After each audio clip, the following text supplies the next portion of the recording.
So this is a little video on using yoga not to feel. So kind of a surprising thing, we might think of yoga as what could be called an embodied practice, a body awareness practice. I think traditionally, whatever that means, there's been kind of a huge part of yoga. However, it's interesting that yoga and any other body-mind practices as well, but we'll focus on yoga because it's kind of well known, can be used as a way to dissociate, to not feel.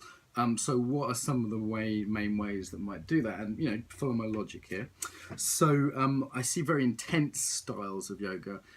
Yoga's got more and more extreme, from Ashtanga to hot, to kind of hot power rocket, torture, Amnesty International banned yoga, you know, and especially in the sort of big cities of the world.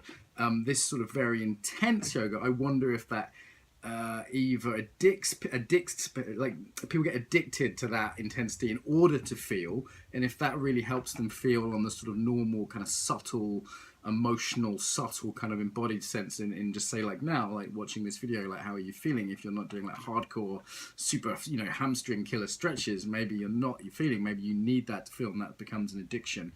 So it's kind of like S&M almost. So, you know, I wonder if that intensity actually really helps our general body awareness, embodiment, we might say, in daily life when we're not in such extreme situations. Also by doing very intense practices that really challenges the musculature, I wonder if we feel the more kind of subtle body, and by that I don't mean sort of anything esoteric, just those kind of little feelings inside our emotional body, our intuitive body, the kind of more subtle kind of visceral sense of the body, rather than this like, you know, this really hurts because I've just done 20 pull-ups or whatever. So I think that's one potential way.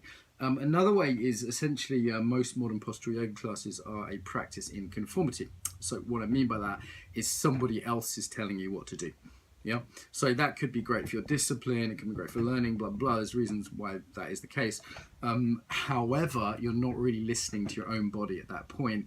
And although lip service is paid to this in many classes, actually what I see 9 times out of 10, I've done yoga in, you know, 200 classes perhaps in all over the world, is that the teachers often say, actually encouraging people on a kind of subtle social level to keep doing exactly what they're doing.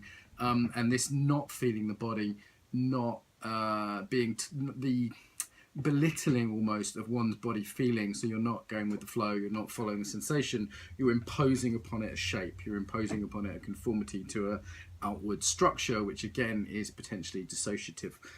So using the body, using the practice not to feel in that sense.